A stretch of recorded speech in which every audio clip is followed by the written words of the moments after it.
yango vabata wabata manje zvatotanga mhuri yeZimbabwe iko zvinezvi loyalists panic as Chiwenga strikes. Chakutoitika ndechekuti havachazive manje kuti izvezvi so tonyatsoonekera nepapi ende ndianani vakapfekedzwa strategy yechigenerari. Saka chakuitika panapa ndechekuti kwane imwe hondo nyowani yagadzirwa yekuti havachanzwisise kuti uyu ndiye here ari kutuma tungwarara here zviri kunyatsofamba sei. Ndo nyowani iripo. Tagwirei apfekedzwa mapitikoti manapukeni chaiwo pasituation iri panapa. Bill iri rinoona kungodhakwa. But anyways, nyaya iripo napa panga pari kunzoni the Constitutional Amendment Bill number 3 has made parliamentary history after attracting debate from more than 110 legislators, the highest level of participation recorded for any bill in Zimbabwe's legislative history. Saka irapita se but onaka pama points vari kusimbisa bill vacho avana ma points ane musoro. Debate munoona uchikwa debate muri vanhu 100 mujikwa na 2 because chinodiwa ma facts munogona kutaura motaura muri 100 makadaro muchitaura zvinhu zvakafanana, but vari kuuya vachipikisa nemi vari kubata ma points nemakona akasiyana siyana. So at the end of the day chinosara chisina kubalanza chinhu chacho, even though tichiziva kuti speaker of parliament atori biased, atori chairman wekuzanupf ane zvigaro zvakawanda zvaakasanganiswa nazvo zvaakapiwa, zvimwe zvakatotorwa vamwe achingonzi iye ndiye aiita se aipuwa. Saka izvozvo zvega zvine zvakawanda zvazvinotanga kutaura. But panapa chero chakuchiitika manje ndechekuti vanhu vakuchitanga kubudisa imwe information yanga yakawanda yanga isiri kutombotaurika nguva yese. Like for example imwe yabva kubudiswa manje ichinzi ANC yakaita zvekutaurwa nayo, yakaita zvekuconvincwa kuti iuye iendorse 2023 election. Kureva kuti zvinhu zvimwe zvakutanga kubudisirana pachena nekuti iye urutindo paanga angotanga ngoda kutongotara nyaya election iyo ndopabva atonzi iwe mota. But one thing chikutifadza panyaya iyoyi, general pachawo vakanyarara. Hapana kana one munhu anokuti ndanzwa Chiwenga achitaura zvakati. Chiwenga akanyarara ari zi akangotarisawo zvinhu zviri kuitika, akangomirira kungopiwa ma orders. Vice president muchaita kudai so nhasi, mangwana muchazoenda kwakadai, kuswera mangwana muchanoshandira kwakati, muchaenda kunyika yakadai so. Iye angori zi vakambotanga vachifungidzira kuti pamwe most of the strategies anouya nemukadzi wacho vatanga kubviswa kuzvimapost zvaanga ari kuarmy ikoko. But izvozvo manje zvatoshata wese because vanhu havasi kunakidzwa nechinhu chinonzi cap 3. It's not that easy kuti inzi chinhu chadebatwa choparticipate vanhu vakawanda kudai so kusvika pa the extent yekuti chinhu changa chiri supposed kunge chichivoterwa musi weFriday but zvakapostponedwa zvikanzi tozozviona tichazodzoka taakutaura futi tombokontinya nemadebates acho nekuti nyaya yacho kuri kuenda chinhu chiri kungonorerekera kureferendum. Ana madhuku vakaenda vakafambira chinhu kumacourts vapedza kufambira judgment yacho ndobva yamboreservwa kuiswa paside. Yes, we understand and we know that kuti judgment dzimwe nguva ikanzi yareservwa inoona tomboreservwa pano watomira kana up to 80 to 90 days iri ikoko yakavharirwa zvayo yozotanga kubudikira. Saka chero chinhu chakada kunzi chazodidi chazopasiswa chazodai so achimbofe chakapinda kunoita automatic. Saka what am I saying here? Pabhiri pane dhiri nekuti ipapo pazoita kuti vanhu vatange kumwachuka. Kune vamwe vangachifungudzira kuti vari loyal vakubvarurwa pachasara pasisina kana any loyalty inenge iripo, ende vanhu vane ma-interests akawanda anenge achida kutoprotectwa zvavo ndana Tagwirei vacho ivavo nekuti ndiye munhu ane madhiri akawanda anoita, ndo vanhu vari kudya vachiguta pane chinhu ichochichi. That's why uri kuona kuti vanhu vakaita sana Chivhai vakumhanya kunotora even mamwe ma-connections neushamwari humwe hunenge huchiitwa between nyika Zimbabwe nedzimwe nyika vachikuti notamba namapresidents ikoko kuti vakwanise kuwanawo matenda kune dzimwe nyika ikoko, because vari kuziva kuti pashata paZimbabwe haizvisi kuzopera zvakanaka izvezvi. So kune vamwe vari kutanga kutolistira vanhu vakawanda vatanga kusumudza musoro vakutotanga kuramba kuti hatisi kuzvida. Ndichazoya neevidence ndichikuratidza kuti ona ningi ari kuzvirambo because ndikada kungotaura nemuromo kuti naningi dzimwe dzenguva pamwe havasati willing kana kuti ready kuti vange vachiita se vachichitaura. Vamwe vacho futi vanenge vakatombotaura nyaya dzacho tozoti ngazoda kubudisa phone calls vanhu and I'm not willing to do that. but for now rekedza timbonzwa imwe nyaya iri kutaurwa nevakuru vari panapa, because I understand kuti zvese pane vakuru. Musaitiswa nevanhu vari kutsigira bill number 3. Vanhu vari kutsigira bill number 3 ndo vanhu vari kucreata maproblems ende vari kucreata zvinhu kuti zvive zvechokwadi iye vachinyepera vanhu vezimbabwe. Inini ndinoongorora zvinhu, ndinotarisa nyaya, hakusi kuti ndinoziva asi ndichitoonawo, because mazimbabwe nichiregai kungoti mukanzwa chinhu motomhanya muchinhu moti chokwadi. Mucharangarira here painzi kune rori rabatwa radii kuno vakafambisa romasi idzodzo vachitaura nyaya idzodzo.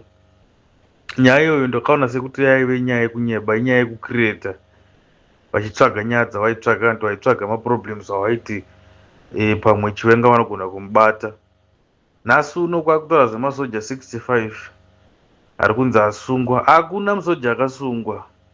Inini hangomaonera andiri kuzviita murume Quillen TV ka inzwa unze murume, da kuti ubatisise nyaya yangu. Handikuona nyaya bill number 3 iri muparliament. Ko vari kurambira ukachipostponda naimi, ngawangosaina kabhiru racho ritange kushanda. Uri kutyiko? Ngavasacreata mastories ese aya. Ngavasaine bhiri riende kumberi iro. Tione kuti chii chinoitika kuseri kwebhiri wasaina, tione kuti zvii zvinoitika. Varume vari kutya.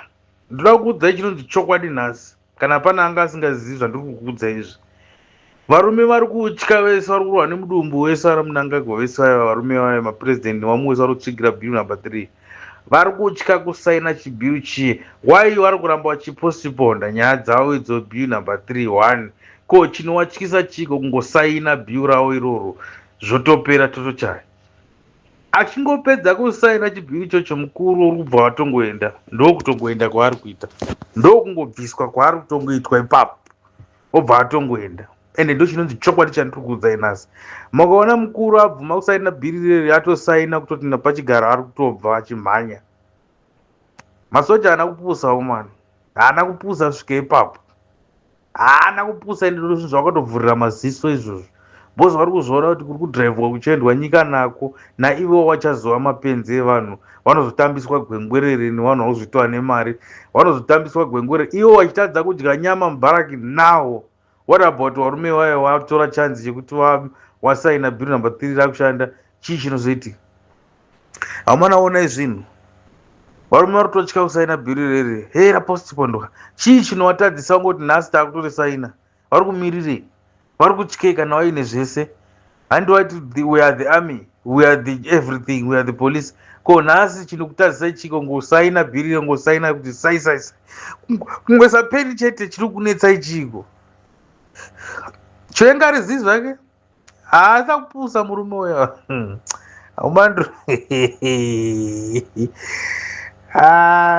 kuona umwe varume vachibata moto. Vari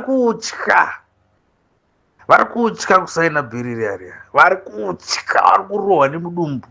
Ende wanzi vangorisaina bhiri rari ndokutongoenda kwavo zvatopera. Ende ndo zvamirirwa iko zvinezvi. Ndo zvakatomirirwa nemunhu wese. Kana inini ndo zvandikamirira. Zvese zvonzi pwete. Hei vapinda muparliament. Hei vari kutukana. Handisinei nazvo ini zvese izvezvo. Indangomirira kungoti auya nebepa racho ndiani. Totoziva ndinhingi. Mudhara asaina. Then tochiona from there. Mono kuti zvii zvichaitika. Chete. Mnangagwa ngavasaine tione kana ari murume chaiye. Ndo paanenge pakuonekwa kamabhuru aitaurwa naMuhlanga paya kuti tichaona mabhuru kuti iwe nesu ndiani. Chete tatopedza. Zvimwe zvese izvi tatova drama maZimbabwe, siyanai nazvo. Iye zvine zvichisiyira inyanga kumasoja. Chete. Musarambe muchipikisana booster neta nekuramba tichingotaura chinhu chimwe chete. Vamunangagwa ngavaende, ngavazvibvise vega, ngavanosaina bhiri iro, ngavarisaineko. Kana vada kusaina even manhera nhasi otobuda chaanonza mangwana kuti ndasaina bhiri riya. Chionai kuti imi muchisiyira inyanga dzese kwakumana muone kuti zvii zvaakuitika. Handiwo basa ravo rokuchengetedza nyika. Eka ndo pavanobva vatangira ipapo. Maakuchinoraramirawo muri kunze kwenyika zvaita vamwe. Muda zvokutamba nezviri kuitika. Vakomana hamusi kuona nyaya yemimi. hamusi kuona nyaya. Vari kutyi chapostpondo chamusi wefriday, chapostpondo chamusi wakati. Pari kupisa, vari kutozvidza kuti pari kupisa apa, pane moto, ende ndo pane yese ipapapa. Ipapapa wana wasaina ipapaya ndokunonzi kubatidza kwenyera petrol, wanenge watozvipenyera petrol, ende ndokutoenda kwavo. Ndo zviri kutyiwa izvozvo. Saka vazimbabweni ezvine zvichiregai kutya. Bill number 3 musaipikisa kana one time waregei vaite zvavanoda. Munhu arambidze kutaura pandiri kuti inini chisiyirai mumaoko evakomana chete.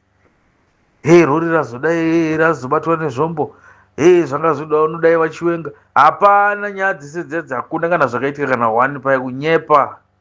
Hakuna kana musoja wakapandukira wamunanga vanomupandukira sei, wakapandukira wada kupandukira munanga vanomupandukira sei. Iye akabata zvese. Wai wachida kuzama kuda kusvibisa munhu. Hanzi wada kubvisa vachivenga vari kunzi vari kusasira wada kubvisa vamunanga gone chisimba. Hakuna maZimbabwe chinonzi chokwadi chikutaura norma. Hapana kutya, hapana kana musoja kana one. Iye musoja acho akabatwa senzi wada kupanduka. 65 vanobvisa president, zvinoitika kupi izvozvo? Zvinoitika kupi? Dai tanzwa kuti majenerali ndo asungwa. Kwete vanhuwo zvavo vanosungirwei? Vanosungirwei masoja vafana vanosungirwei? Vafana ndo vatori nemoto mvurugwa vari kutonzi mirai, vari kutsikwa dziboys, mirai, musasimudze musoro, mirai. Takamirira ngoti asaine chete mukomana ndokuenda kwake bedzi. Mudhara akangosaina chete ndokutoenda kwenyu. Makaona wani kupirike bufama wada kukwira chirendirovha nekumashure. Hamiti kudhara umana zvakaoma zviri kuitika. Ndaona wabata masimbi unenge wada kukwira murendirovha. Makambokwira murendirovha remudhara wangu? Makambomukwira rini? Uri kukakarika kukwira wega, vamwe wese wakamira. Muri kuda kuenda kupi mudhara? Zvii chiri kunetsa? Asi baba hamusi kuona nyaya ivivi. Nyararai chete, yezvezvi ingonyararai. Regai zvitutane ikoko. Ndiri kutaurira. Ini ndiri pano ndiri kutokuudzai, handisi ndoziva asi kuti ndiri kuanalyza zvinhu. Musanyeperwe. Bhiri tangomira chete kuti rikangonzi saini, rasainiwa bedzi, rikangonzi rasainiwa chete. Kuseni kwacho hakudyi rinopisa chete. Mudhara akutoenda. Zvotopera. Zvese zvokuti chichi dzinenge dzatova mastories aya anenge atova mastories. Murume anenge akutorwa pasi ende zviri pachena. Takutoziva kuti aiwa munangagwa asungwa. Ndokubatwa kwake ikoko wotobva pachigaro zvatopera. Zvekuchambisa nenharo nokudii kuri kuda kuzama kuita vanhu zvishandi. Ngaasaine chete ndo zviri ngodiwa. Anenge watomuwanira mhosva wese wanga wachisaina wanga wachitsigira bill number 3 treason vose nema-MP mese. Inga ma-MP akaudzwa kuti chokwadi chinja mukutsigira ichi chakupandukira ichi. Izvozvo ndo zvangomirirwa chete. Ndinotenda maZimbabwe.